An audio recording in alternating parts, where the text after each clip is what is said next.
to the 2010 LogistX Games recap.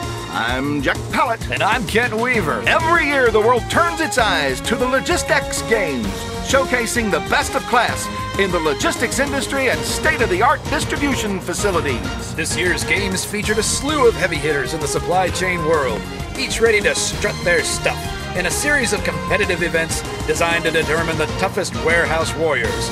Let's get right to the highlights. Back-to-back champs Houston Johnson had their eyes on a three-peat. They have positively dominated this sport, Jack. They've got to know that as far as the rest of the field is concerned, there's a big red X on their back. The day's first event, the pallet puzzle race, pitted teams against one another in a battle to see who could load their pallets the fastest. The squad from JOM jumped out to an early lead, but Zappos was hot on their trail. Just look at them stuff those boxes. But in the end, Zappos' efforts came up short as JOM Pharma pulled out an exhilarating come-from-behind victory, taking the top spot on the leaderboard. Now that's what I call a boxing match. Up next, the Pallet Jack Relay.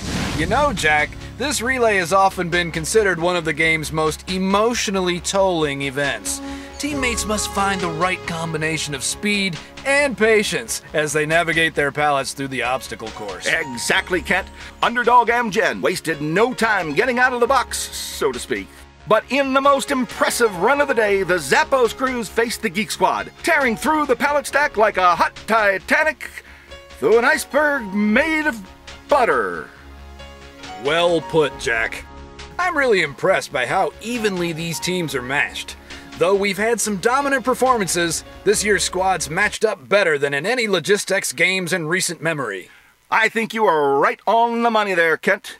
And no event showcased the parity of this year's field like the dancing portion of the competition.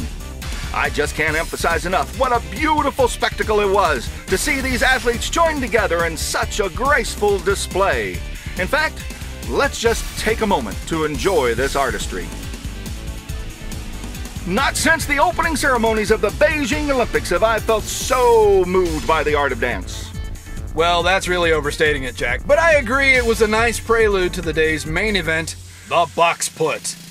In the box put, teams try to toss their boxes as far as they can, hoping their precious cargo, 3 bottles of fine Kentucky bourbon, doesn't end up all over the warehouse floor. Yes, Kent, and here we see the sad result of the Geek Squad's first throw. Though they had excellent distance, they were DQ'd by an unfortunate bottle fracture. What a waste. It's really quite sad. Genentech came out next, led by last year's box put champ, Oscar Brown. All eyes were on Brown as he approached the pallet stacks. Only a few months ago, he suffered a nasty rotator cuff injury during training. Well, he came back better than ever with an excellent throw. And just like last year, all of Oscar's bottles survived intact. When it comes to the box put, he's a beast. That he is. But unfortunately, his performance was not enough to lock up this year's golden pallet, as the hard-nosed crew from Best Buy managed to claim their first overall LogistX Games title. Simply put, a combination of no-holds-barred box mastery and a solid showing on the dance floor cemented Best Buy's Geek Squad at the top spot on the leaderboard.